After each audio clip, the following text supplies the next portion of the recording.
राष्ट्रीय जनता दल के विधायक भाई वीरेंद्र ने वीडियो वायरल होने के बाद राष्ट्रीय समाचार से खास बातचीत में कहा है कि वो अपने बयान पर पूरी तरह कायम है और उनके द्वारा कही गई बातों में कोई गलत बात नहीं थी। उन्होंने स्पष्ट किया है कि उन्होंने जो भी कहा वो पार्टी और संगठन के हित में कहा है। गौरतलब है कि भाई वीरेंद्र एक निजी कार्यक्रम में शामिल होने के लिए पहुंचे थे, जहां उन्होंने आगामी चुनावों में सिटिंग विधायकों के टिकट काटे जाने को लेकर अपनी ही पार्टी पर सवाल खड़े कर दिए थे। उनका ये जो बयान है सामने आने के बाद सियासी हलकों में चर्चा तेज हो गई है, मगर स्पष्टीकरण में उन्होंने क्या कुछ कहा है, राष्ट्रीय समाचार से ये खास बातचीत देखिए। वरिष्ठ नेता और विधायक भाई वीरेंद्र जी हमारे साथ हैं। वहाँ पे आरजेडी की जो हार हुई उस पर तो आपने तो बयान दिया ना कि आरजेडी के यहाँ पे किस वजह से हार हुई है। नहीं, ऐसी कोई बात नहीं है, ऐसा कोई नहीं है। जो बयान दिया मैं कायम हूँ अपने बयान पर, और आगे भी बोलना होगा तो मैं आगे भी खुलकर बोलूंगा। वहाँ पर कमी क्या देखे?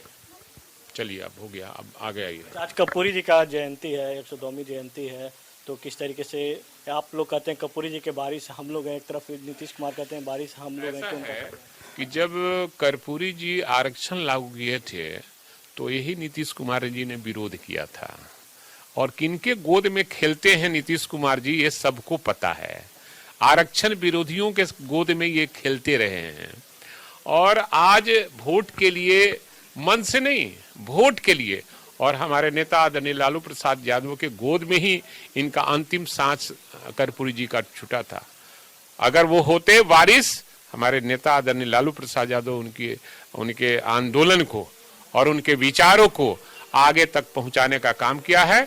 अब उनके विचारों को तेजस्वी यादव भी पहुंचाने का काम करेगा। 5 बार के विधायक हैं, 2010 के भी समीकरण को आपने देखा, और अभी जो 2025 इसमें जो विधानसभा चुनाव हुआ, जो 22 सीटों पर जो इस बार सिमट गए, क्या वजह रही है? ऐसा देखा क्या इस बार वजह? ये हम लोग चुनाव वोट से नहीं हारे हैं, जनता हम लोग को मैंडेट दी थी, लेकिन ये हाल मेल करके हर विधानसभा में 30,000 वोट का मैनेजमेंट हुआ। हम जीतने वाले थे 60,000 से, हम जीते हैं 20,000 से। तो आप समझ लीजिए कि मैनेजमेंट कहां कहां हुआ है, ये सब आप लोग भी जानते हैं कि रोड पर, चाय की दुकान पर, चौराहे पर लोग कहा कि महागठबंधन की सरकार बनेगी। चुनाव के बाद भी लोग कहा कि हमने वोट दिया है महागठबंधन को, तेजस्वी यादव मुख्यमंत्री बनेंगे।